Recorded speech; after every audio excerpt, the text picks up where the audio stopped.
Okay, perfect. So welcome again. This is Brain Changer Podcast, and you and I have discussed changing brains at length, and we're going to continue to discuss that. We're going to continue to dive into all things brain and body, and I cannot wait to get your take on all that today. So Jimmy, would you mind introducing yourself so everyone knows how amazing you are? Oh, no, I'm just some dude hanging out with you today, Summer. My name is Jim Gialelis, but I'm a massage therapist, nationally board certified for 20 years and going strong. I've also been an educator, continuing education world, also contributed to our national exam for our industry. So it's been really fun to contribute with over the years. Authored about 15 articles now for Massage Magazine and similar publications. Wow, that's fantastic. So you and I are creating something together, which hopefully we can wrap up this month and start diving into and distributing. So when we publish this, then hopefully we'll be able to use follow-up links, and we'll have many more conversations online that people can look at for resources and join in if they wish. It's such a big topic, isn't it? I mean, just as a huge topic, and as we discover more about the human body, we just recognize there's so many mysteries we haven't unlocked yet. Yes, and I have so many questions for you. So as I've started to understand this really beautiful, intimate connection between the brain and body, and how our body stores information and stores trauma, and how things that we thought were just exclusive to the brain really aren't. They really are connected to the body, and that the body has a brain of its own, essentially. Then I have so many questions around it. So can you kind of introduce the topic and talk about how our body stores experiences or emotions? Well, I love that we've made some really great strides in massage research about an interesting organ called fascia. It is truly a fascinating organ, indeed. Anatomy joke that never gets old. But fascia is this amazing covering around everything in our bodies. If I take away my skin, we all have the same appearance underneath. This beautiful silver-like, fishnet-like stocking full of collagen fibers, full of nerves, full of blood vessels and water surround everything. So to get to all my internal structures, we have to get through the skin, then through our saran wrap-like fascia, then to deeper layers of even deeper levels of fascia. Depending on who you speak to, there are different levels of fascia, superficially and deeper and tucked into corners and nooks and crannies. So it really can become a really big topic unto itself. And I think we're just now discovering that fascia is no longer just that grizzle you cut off the meat. It's that kind of white, silverish thing. If you're ever preparing meat, you just kind of, cut it off and that's it. But now scientists about maybe 20 years ago, 30 years ago, decided there's something to it. There's something that, even though it's not my medical specialty, it's still something to examine. And as we examine fascia, we're discovering so many mysteries that it holds. So that's really kind of the crux of what we are going to be talking a lot about today, is the mysteries of fascia. What does it contain? And really, how do we tap into all the stories that it shares?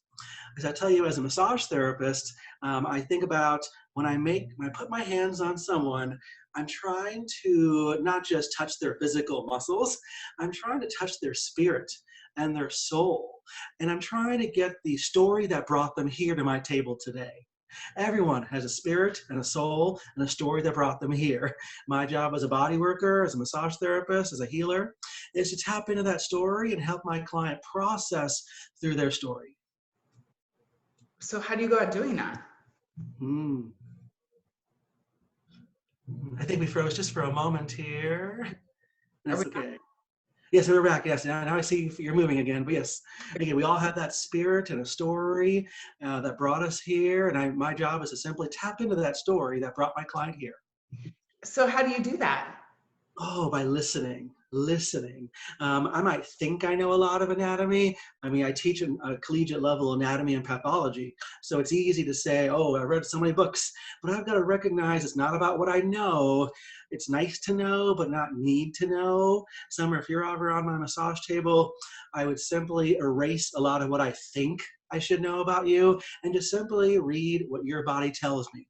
Because if I touch in a way that allows you to fully let go, release on the table, I can feel movement under your skin. Your fascia will move separately from your muscles, separately from your skin. So it really is a remarkable thing to feel that in the body, to feel the subtle movements and shifts of fascia. So what do people express on your table as far as like their emotions related to places in the body where you're touching or massaging, and how does that work? Oh, let's see. I know many people have written books about this. Louise Hay wrote a great book about the emotion store with certain body regions. I find that with my clientele personally, it comes down to what are they ready to let go of? Finally, they're on a massage table. Finally, they're in a space where they feel safe and they feel like they can fully express as they need to. I'm not going to force anything. I will not mandate that they share. But what if a client does feel like they can remove the armor, so to say, we all carry an armor per se. As we grow up, we might have had some experiences in life and, oh, you wronged me, armor. You wronged me, armor. I don't like you, armor. So there's these layers of armor that we hold on to. And as we allow someone on a massage table to let go of that armor, remove the armor, at some point, someone will come to that point of, I'm ready to speak about this or interact with that in my life. So that's really the idea with me, is simply I'm ready to listen whenever you're ready to share. Yeah. So what do you find about where in people's bodies they're storing some of these stories? Oh, I'm not finding a lot of consistency as far as, one topic related to one body part. I know that Louise Hay writes a lot about that in her books, and then she does a whole different kind of brand of body work that, again, may have made that possible for her.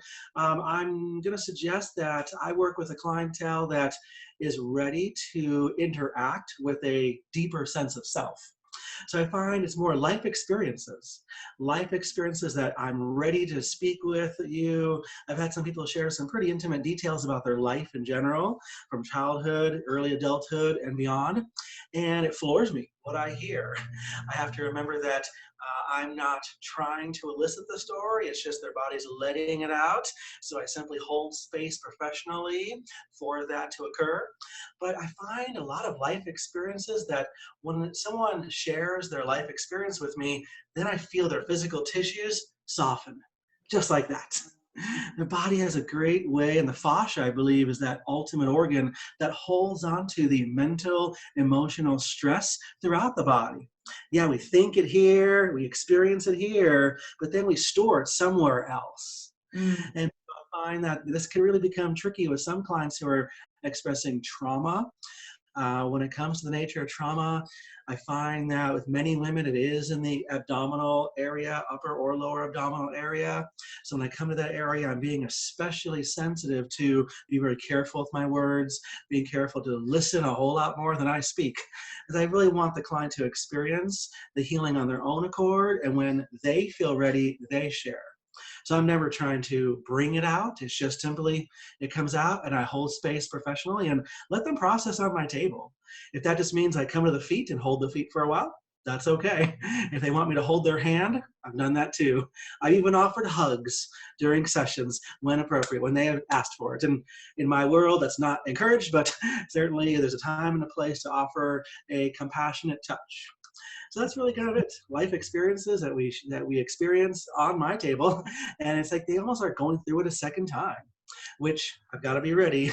There could be a big, manifestation of symptoms that arise or emotions that arise. So I need to be kind of ready to handle any sort of situation, any emotion that comes my way. Yeah, that's so interesting. So the times that I don't know a lot about fascia and I don't know a lot about massage, but when I was first introduced to the word fascia, it was through, she was a yoga and Pilates teacher, and she also taught like some other, I think she was a personal trainer, and she had a stretch class, and she had been certified in like fascia stretch or something. I'm not even sure. But that's the first time I'd ever even heard that word. And we did some deep, deep stretches. And they were emotional. And then when I left, even though I hadn't gotten a workout, I had come because I thought, oh, I need a workout, whatever. When I left, I felt this relief and like a release. even though we haven't had a discussion, just even those stretches and those positions, do you find that too, even if they're not expressing verbally, that their body is releasing Oh, trauma? very much so, very much. I can mention 1,000 tales of how that's happened on my table. And it oftentimes surprises clients. So I need to be also very aware of a client may or may not understand what they're experiencing on the table. They may be really afraid to express because they just met me just earlier that day. So they may not understand that it's okay to have this emotion. In fact, whenever someone goes through somatic emotional responses, soma or somatic of the body, I find that I've got to follow 3 easy steps. One, I need to acknowledge the shift in the room, that some shift has occurred in their body and it's energetically palpable. And I think it's healthy to acknowledge that right off the bat, that something is going on in the room. I need to be really aware and be ready for whatever they are willing to share. Number 2, I make sure that I pause and I really just take a moment to listen to their body. I acknowledge and validate that it's okay to have this feeling, that they may not know it's okay. They might think, why am I expressing? This is so weird. This is so strange. It's just a massage. Why do I feel like I'm crying? I want to express that it's okay to have these emotions on the table. So I pause my session and I ensure that I tell them it's okay and they can share or not share. I simply acknowledge that they are in control of the situation, that they can share as much as they want or they can do not share. That's okay.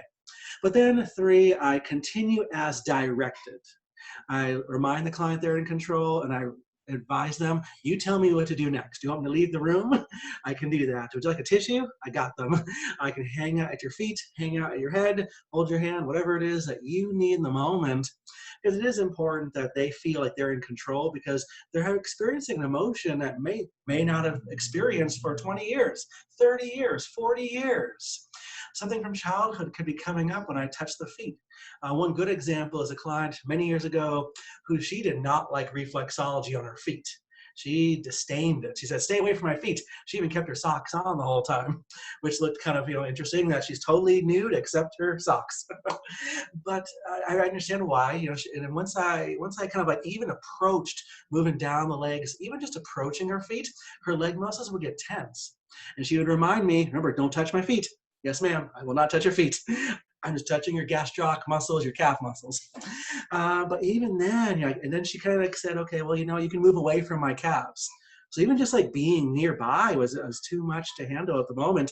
And I wondered why. And she kind of said, I'm not comfortable sharing that. Okay, that's totally fine. It wasn't until about 3 sessions later she revealed that she would have like these major kind of tickling ward attack battles with her siblings, and her siblings would kind of like show power over her by tickling her feet and making her kind of out of control in that way. So interesting how that played out, a childhood memory that has been locked in her lower body for so long that when I come by and just offer a simple massage application, that's enough to bring her back to childhood. So it shows up a lot in bodywork in that way. And I have to remember, again, let's acknowledge, let's pause our session, and let's continue as directed, ensuring our clients know it's okay to have these feelings. It's processing, and it's healthy to process now. Does it always happen like that? Does an experience that has to do with the body always stay stored in that particular area of the body? Oh, not at all. I find that many people choose where it goes. This might depend on your faith or spiritual practice. For example, the Chinese believe that your soul lives in 12 different spots. So every 12 years, your soul kind of travels around to a different location. So in China, Chinese medicine, they may say, well, this year it might be you're holding your soul-based energy at your liver. So your liver is going to flare up at certain times. Next year, it might go to your spleen. So your spleen might be flaring up more. So a lot of the answer might depend on your spiritual faith and practice.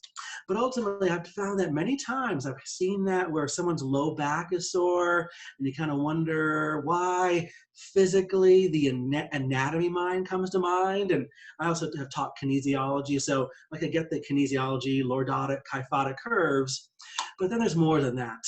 There's the why is someone choosing to store energy in their neck?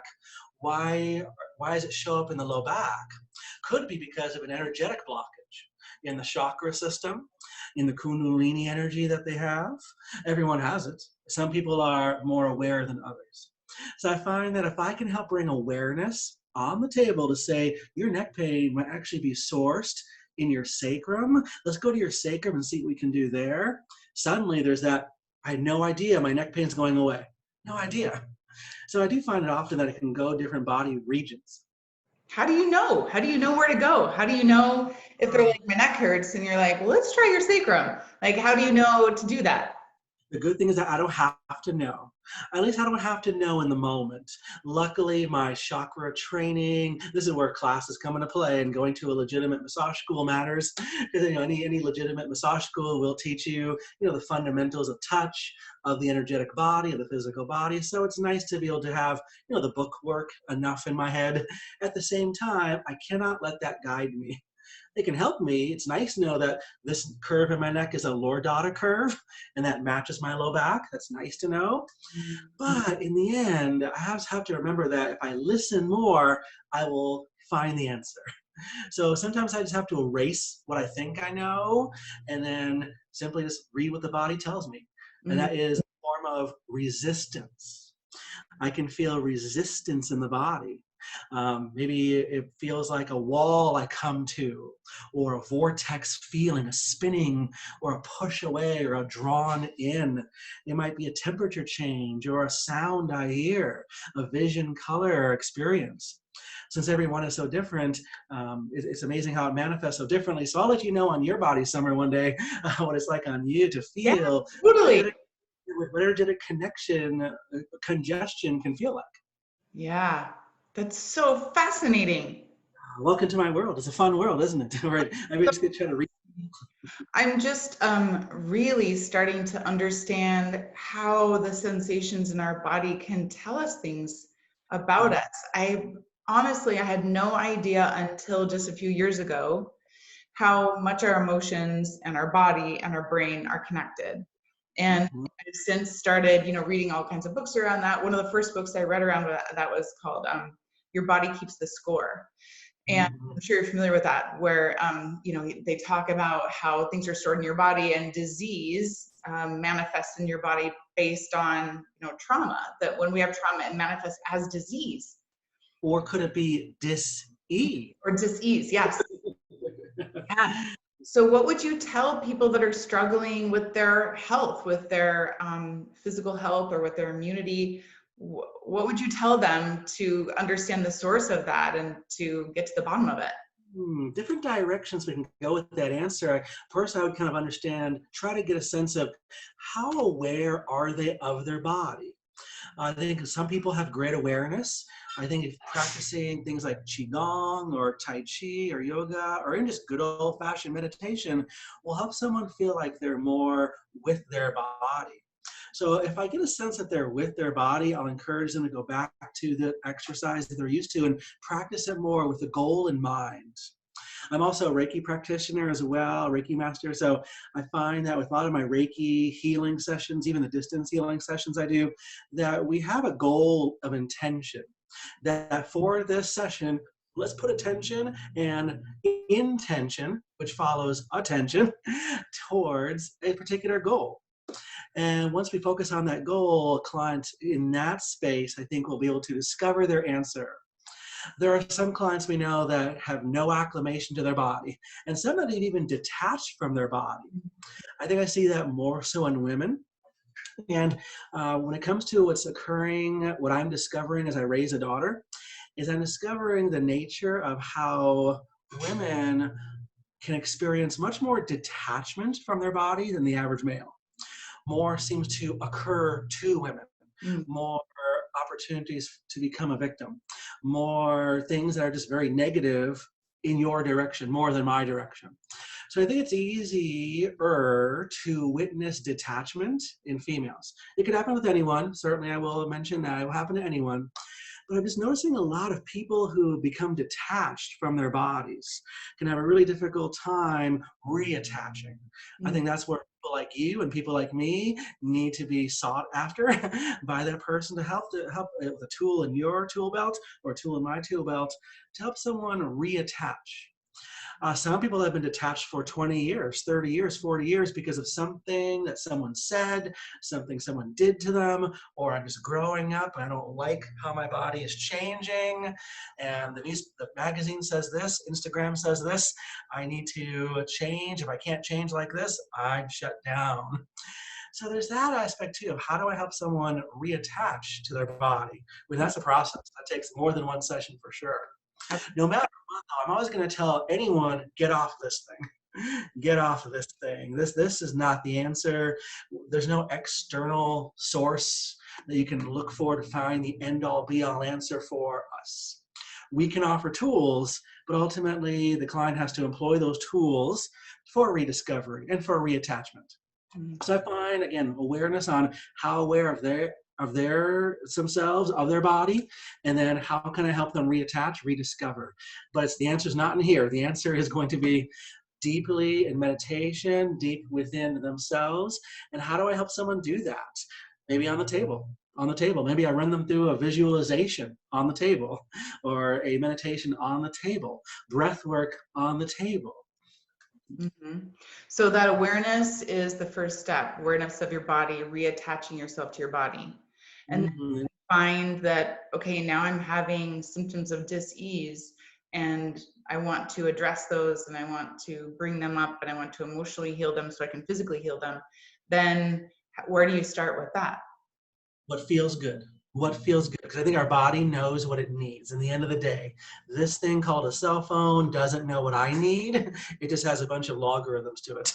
Again, that might give me some good ideas. End of the day, I've got to pick the idea that feels best for me, which won't feel best for you, which won't feel best for everyone else.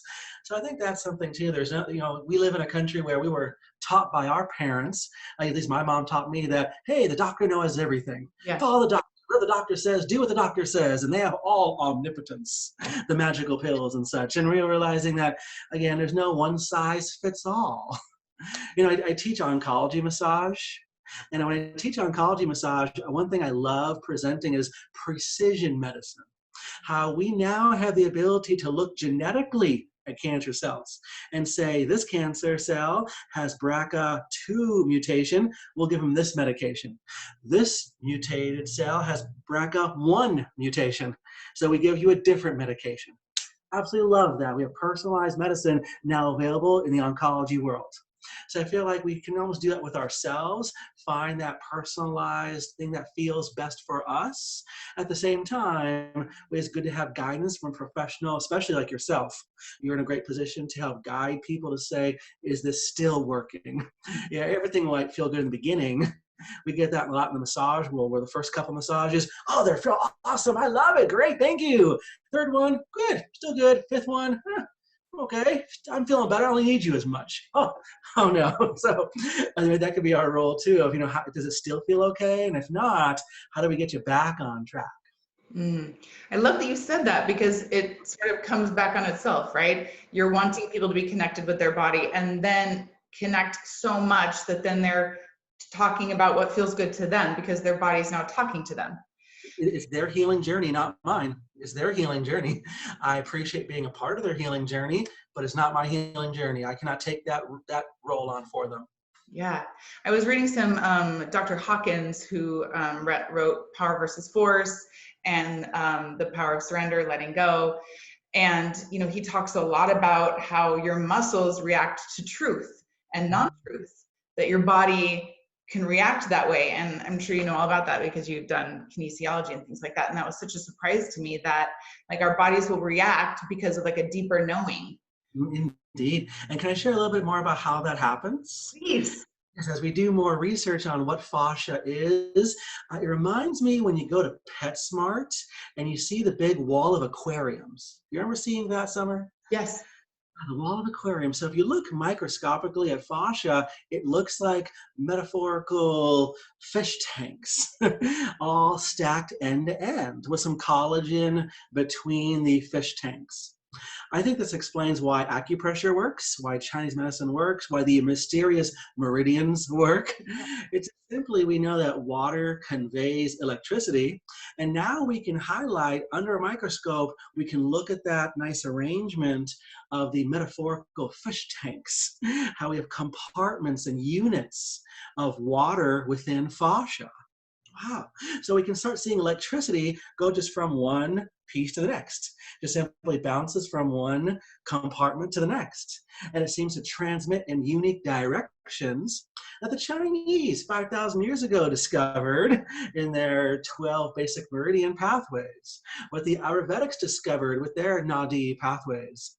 So again, whichever we prescribe to more, we just get the sense of why does this work? Well, it works because of water. We're like 70% water or so, and the water just happens to be arranged in little fish tanks. So electricity can just jump from fish tank to fish tank. That was an amazing discovery, and that's what we call the intercystitum in anatomy, intercystitum. Not really an organ, just more of a reclassification of what fascia looks like. Mm.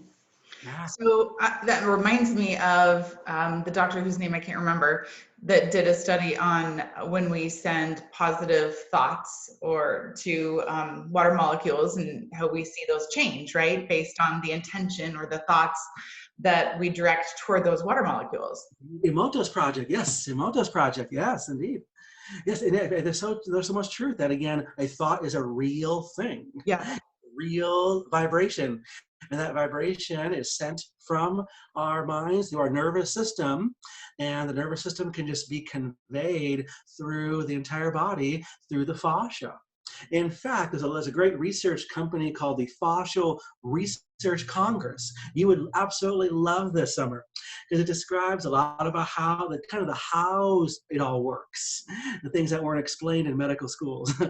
But if we look at fascia, there's one study from the University of Barcelona, Spain, I believe 2018, and it was interesting to see how it was describing fascia, how there's 5 pathways where nerves travel through the fascia.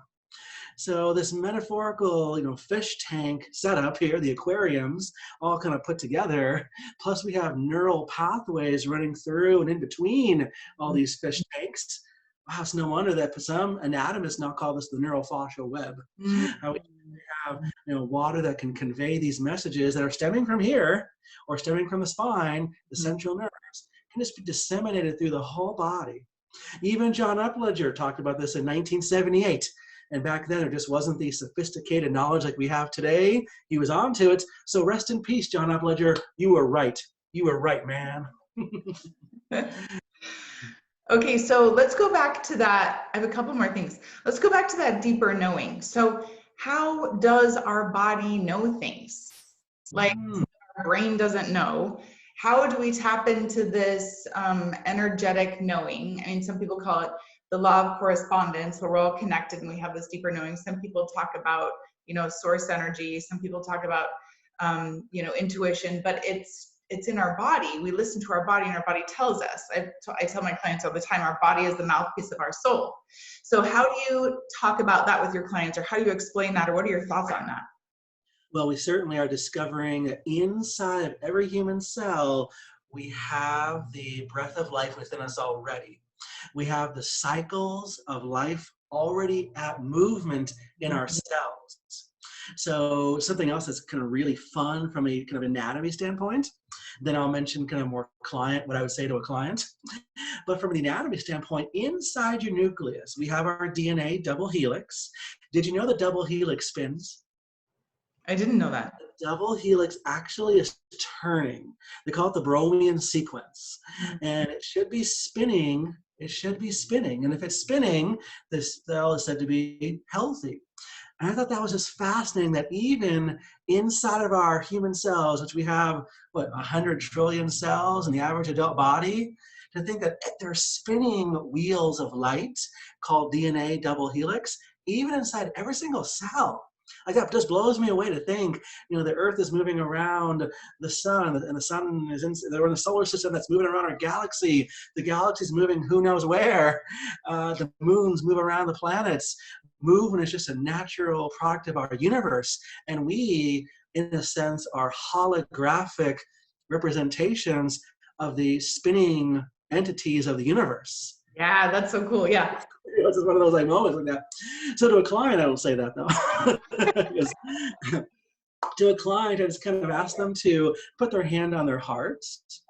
And I invite them to simply feel what they feel. And when they feel changes under their hands, I express that is a manifestation of movement.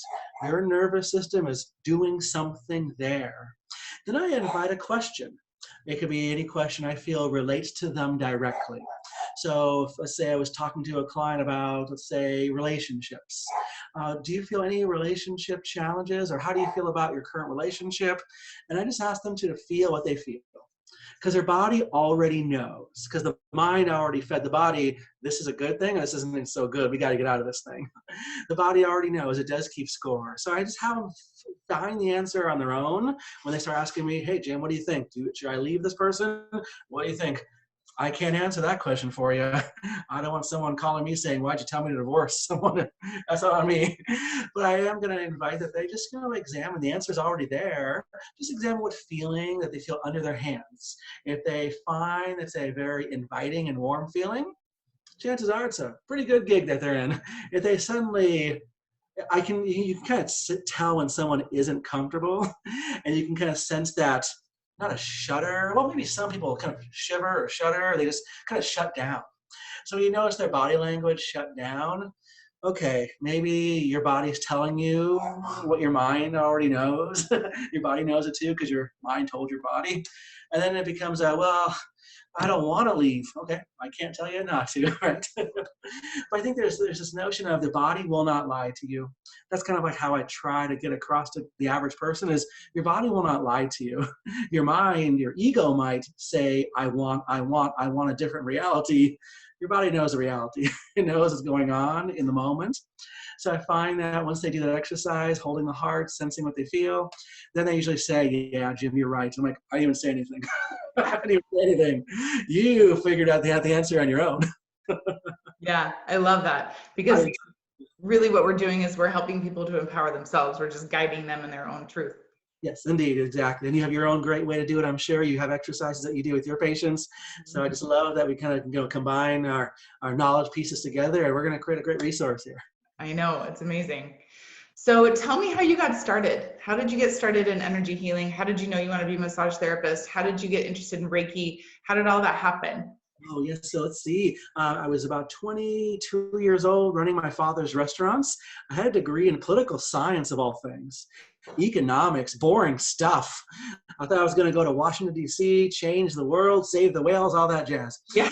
And I realized I don't like D.C. I don't like that dirty town. It doesn't feel good, so I'm not going to do this. So I realized, okay, I've got a college degree. I don't really do much. I don't know what to do with it anymore. So I decided, okay, let's do something else with my life. Let's run my dad's restaurants. No, don't like doing that. I was falling into that trap because I'm also Greek. And in the Greek culture, they say you have to, follow in your father's footsteps. And I say, no, I don't want to do that. It's his life, not mine. So I decided, how do I get away from my dad?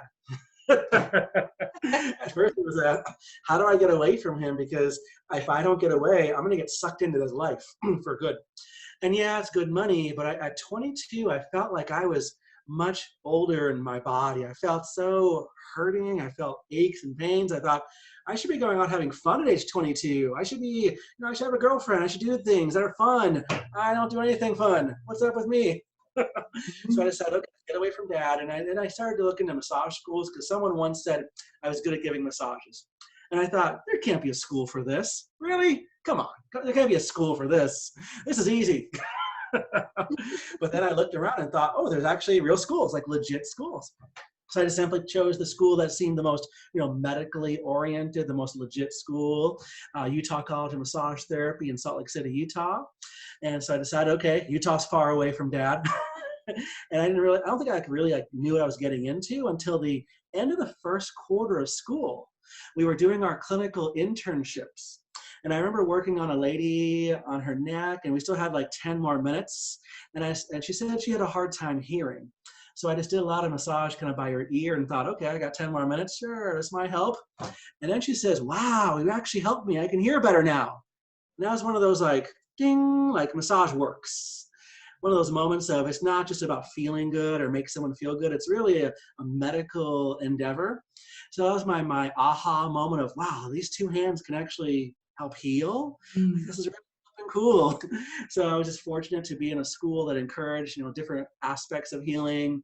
Reiki was introduced. A lot of different subjects were introduced. And then I decided just to take Reiki classes after that. And I discovered there was just so much more to Reiki than what some websites would say, that really Reiki is simply another deeply personal healing art. And we shared that with someone. So long story short, it was just one of those, I think massage found me. And I think my guardian angel may have said, hey, Jim, like, you're not on the right path. Like, here's your path. Go to Utah. Go to a strange place with the Mormons. Just go out there, okay? And everyone I met along the way has been a good teacher to me. Everyone has taught me something good as long as I listened. Sometimes I had to listen 3 times or 4 times, and life had to say, get it, dude, get it already. Like, here's the lesson. So once I learned to listen more and stop thinking I knew what was up, that's when I think like life started to like kind of work out. And now I have my business, and now life is just working out. That's fantastic. Yeah, I'm laughing at your Utah jokes because I'm from Southern Idaho. I actually went to Utah State University. The first university that I went to right out of high school was Utah State. Oh, right on. Good old Logan, Utah. Right on. Good old Logan, Utah, yeah. So I'm really familiar with Utah and Southern Idaho. So yeah. The whole new world out there. Yeah, it's cold. It's very cold out there. Yeah, a lot of good healers, and I met a lot of great healers that taught me what healing represented. And of course, going through my learning curve of healing my own body, going through my learning curve has been important, so I can share that story with other people. I don't know if I really should be alive at this point. Jimmy at age 19 was not a nice guy and is not a healthy guy at all. So I feel like very blessed, and I really do believe I have a guardian angel who's probably right now saying, finally, like, my gosh, took you 40 years. I know. Sorry, guardian angel. Kind of slow that way, but oh well. We listen eventually, right? Eventually, I just had to learn how to listen. When I learned how to listen and realize that everyone I meet is a teacher to me, then I realized that I can just learn from other people, and then that enriches my life.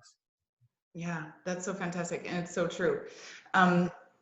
So I had an experience, and as I was starting to learn about how the body speaks to us and how it is the mouthpiece of our soul, and how when we get connected to that, we can find out more about who we really are. And when we start to listen and respond, then we're more in line with our highest and best. So I was on that journey, I had an experience. It was a really difficult emotional experience for me, like very devastating. And immediately had, like within days, I had a terrible, terrible pain in my back, and then just got worse and worse and worse and worse and worse until I couldn't sit, I couldn't stand, I couldn't lay down, I couldn't do any of that. And felt like I was doing the emotional work, right? But it was still stuck. So I found it's this combination, right? Of the emotional work, of the brain changing work, and the body work. Yes. Because even if I'm emotionally trying to heal it, somehow it's still stored in my body. Do you find that? Yes, very much. And it reminds me that someone is only ready to heal when they're ready to let go. Part of healing can be, what do I need to let go of?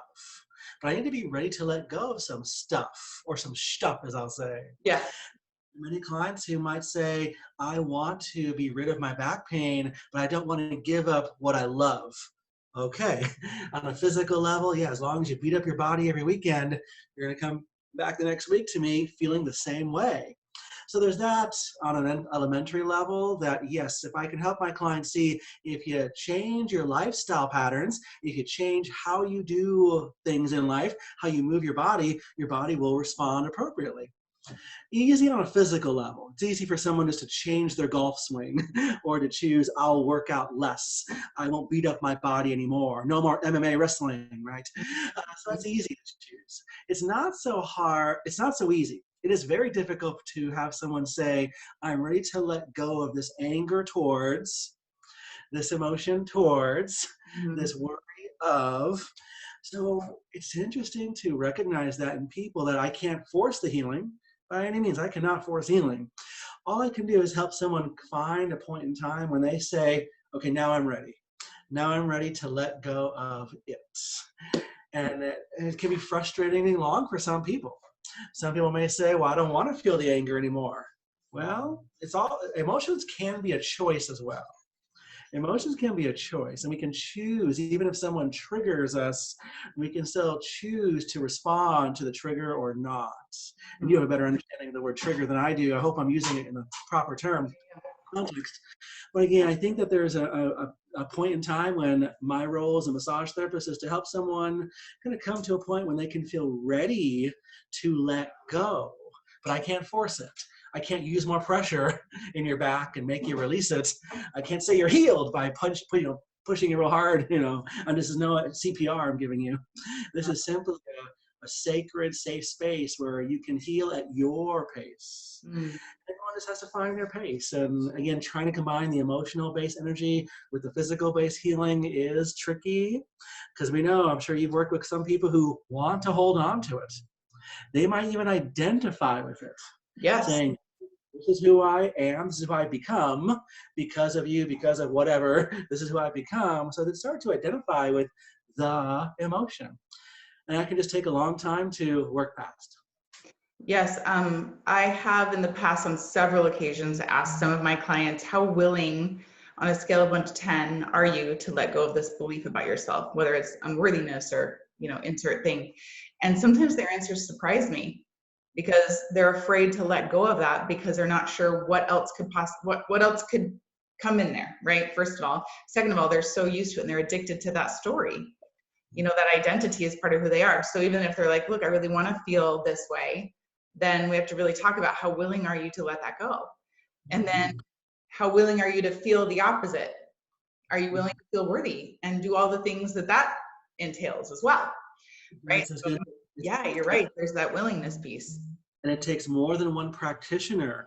At some point, I know my role is limited with the patient. I can't become a psychologist, even though I feel like with energy work, it's easy for energy work practitioners to borderline that. It's a fine line there, but I have to recognize that I can only go so far with questions and with opinions and viewpoints. I need to refer out to an appropriate psychiatrist or psychologist. Or anyone else who I feel like can be a great practitioner for this person, because this person going through their major learning curve in life, you're exactly right, that they identify and they're losing part of themselves when they change. So they need to be able to have another practitioner to help fill that void. If you are no longer this angry person, who will you become? Mm-hmm. And another practitioner, I hope, can help fill that gap. Yeah, it's so interesting. When I had that experience with the pain, I didn't realize how important both the body work and the emotional work was, that one cannot go without the other. The one that someone cannot be completely, I guess, transformed or healed in a way without both components, that I need that body work and that energy work. And for me, it was, I went to the chiropractor and was so fascinated by why things were showing up in my body different places and what that meant and why this was happening and why isn't this releasing? And I've done all this emotional work and I thought that was enough, but it's still not quite healed, right? And then as they worked on my muscles and bones and whatever, then it started to release. And then it's just, the connection is so fascinating to me and mind-blowing to me. Yeah, I think we have to make sure that we have our clients find that connection on their own. I used to make an error early in my career. I made the error of saying things like, well, you have shoulder pain. That means that you're carrying the burdens of others. And I know I got that from books. I know that I read it somewhere. And I had to remember that, again, that's me putting my suggestion and opinion on them. I really don't know their whole story. I don't know if what I'm saying is true or not. I'm more kind of imposing when I say things like that. So I just simply kind of take a step back and say, let's examine what this means for you. Why would you have shoulder pain? Why do you choose to hold stress here? And you do use the word choose.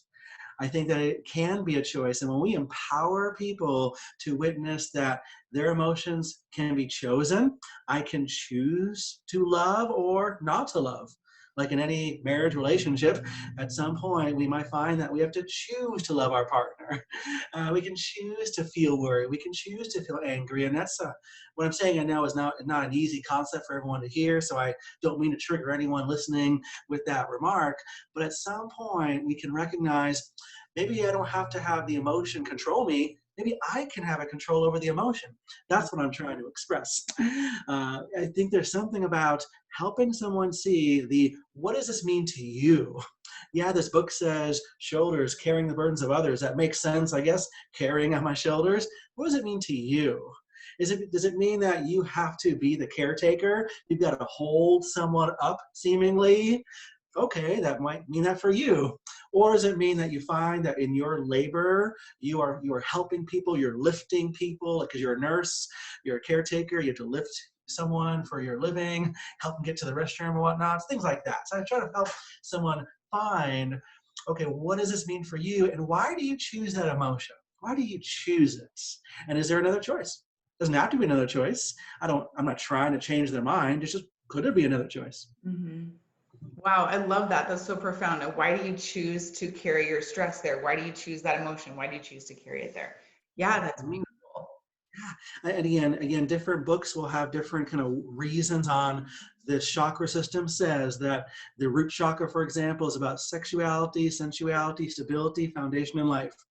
Yes, we can examine those in question, and we can have the client determine what's right for them.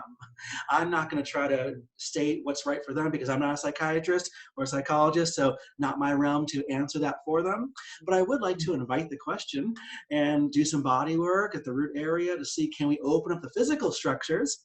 If we open up the physical tissues, energy will just flow much more abundantly, and then they may have a renaissance at home. Eureka! Because now energy is moving through that area. Now I understand my body. Now I get myself. I'm reattaching, rediscovering my body, and I've done my job as a therapist at that point. Wow, that's fantastic. I love that. That's so profound. I love the fact that you're not limited by the things that we've read and, all of the quintessential knowledge that we've obtained based on what books say and what people are telling us. Because I've definitely fallen into that trap too. I'm like, oh, I have a sore throat. What truth am I not speaking? Or like, That might be true. I'm not being creative enough. What's happening? Right? Like, that's a good starting point. I think it's a good starting point in conversation, saying, let's start there. I've also had my fair share of clients who say, it doesn't really apply to me. I have no idea what you're talking about. Okay, let's restart a new starting point because that doesn't apply to you. Yes. I also ask my clients a lot of times if they, I will ask, and we've talked about this a little bit before, but, usually I talk about the 4 ways to healing, thoughts, images, body sensations, and emotions. And if they give me an image, then I will ask, what does that represent? Right. And so I'm not saying, oh, it's an image of this, that means, right. I'm always trying to, so what does that represent to you? And then they're able to kind of go back inside, check in with their bodies and tell me, oh, well, this is what it means. This is what it feels like it means. Yeah. And I hope that we can coin a new term today. I'm going to call what you just described conscious healing. Conscious healing. Because after all, what is consciousness? It's a construct of our mind. How do I know that you have blonde hair in front of me? I see you have blonde hair. How do I know that's blonde hair? Because at some point my mind learned that hair color that equals the word blonde. That's just, what my mind constructed, and that's what I've been taught and conditioned. So we just construct reality based on our own understandings and comprehensions of the world around us. As we sense it in, we build consciousness. So I think that as we help our clients see themselves and see the world differently, we're helping them have a different construct of consciousness. And be able to interpret it on their own and feel empowered enough to do that and taking responsibility for what that means for them instead of relying on what we think it means for them. That's one of the first things that a million years ago, I was a lactation educator counselor and helped breastfeeding moms. So we went through this whole nonviolent communication course, right? And one of the most primary lessons that I learned was You never, ever, ever take responsibility for anyone's aha or anyone's success. In fact, if someone asks you or is telling you their experience and asking you what to do, the first thing you do is mirror that back to themselves, because honestly, they usually know the answer, right? You don't want to just jump to telling them the answer, because they usually know what it is. And when they can find it out for themselves, they would take responsibility for their success. And then they own that, and they're going to be more successful. They're going to have longevity and success. And then you're just a facilitator for their own knowledge. That takes a lot of integrity on our parts. It takes away the ego aspect of ourselves, because we know the egotistical teacher will say, oh, look what I did. I taught you this. I become your guru. And I'm someone who, I don't want to be a guru. I don't want to be revered in that way where I'm the all omnipotent. No, no, no, no. I'm some dude who just hangs out with clients and tries to help them along the way. So again, I just feel like it's easy for people, the average person, to fall in the guru effect, because again, they're just in that base learning of what are chakras. Once you learn the base knowledge, okay, now I can start to relate to myself. But I think a true master teacher does what you just said. That we don't take credit, we help them see the credit. Like Lao Tzu suggested in the Tao Te Ching, the greatest leaders have their people say, I discovered it. Even though the leader may have created the conditions, the people feel like they created it. And that's great. Right? It's an ideal situation for healing, so our clients can be empowered to say, yes, I did it. Yes, thank you for helping me along the way, Jim, but I did it. And yes, you did. Yeah, that is the most gratifying thing that ever happens, is when your client was like, oh my gosh, I discovered something about myself. And you're like, hey, yes, you did. That's amazing. Yes, you did. Exactly. So again, it takes ego out of the work. We are then in an egoless space, non-judgmental, egoless space. First quarter of massage school, we learn that, and I fear that some people forget that along the way as we become more book smart, as I think I know more about the body. I think I read the whole kinesiology book. Yeah, that's nice to know. End of the day, that doesn't do me much good if my client isn't really empowered. Yeah, exactly. Oh my gosh, I love that. Jimmy, we have so much work to do. Yes, we do. So do you has 50 minutes already passed by that fast? Wow. I know, crazy, right? We have a lot to do together. I'm really, really excited for what we're going to create. It's going to be a lot of fun. I know the series we're going to create is going to be empowering for people. So a lot of these ideas we're going to be just embedding right into this resource. Yes, excellent. I can't wait to share it with everyone. What a pleasure to talk to you today. I know. Thank you so much for taking time out. I know you have a crazy busy schedule. I mean, you are all over the place doing all kinds of things and helping people, and I really appreciate your time. We just try to help save this planet one body at a time. Oh, I love that. Okay, so where can people reach you if they want to get in touch with you personally, or they want to go to your studio or your website, or how do people get in touch with you? I think the website's going to be a good choice, www.advancedmassagece.com. I do a lot of teaching, continuing education, so again, I'm not really taking on a lot of new clients these days, but certainly always up for collaboration or helping. These days, who knows if we're doing more long distance assisting. So I do distance Reiki sessions, so we can certainly find me on Facebook, and that might be a good way to go to. It's my name, Jimmy Gialelis is my name, so you can just look it up there. I'll put that in the group chat. I'm not sure if that shows up at all on the Zoom, if that matters. Maybe I'll just kind of put that here on Facebook. I can put it in the little YouTube thing, and I'll put it in when I publish it on the podcast, then I'll put it in like the little description too. Perfect. That's perfect with me. So again, I just love that we're we're in alignment. I can tell that we're in alignment of values and perspectives on healing. So I appreciate you, Summer, for what you are offering the world. Keep up your great work, because I know you're lighting up the world. Oh, thank you, Jimmy. I appreciate it so much. Thank you, thank you, thank you. Namaste. Namaste to you, and have a beautiful day. And I will let you know when this goes up. I can't wait. It'll be a lot of fun. Can't wait to share this with everyone. Okay, perfect. Thanks, Jimmy. Be well. Thanks so much. All right, bye.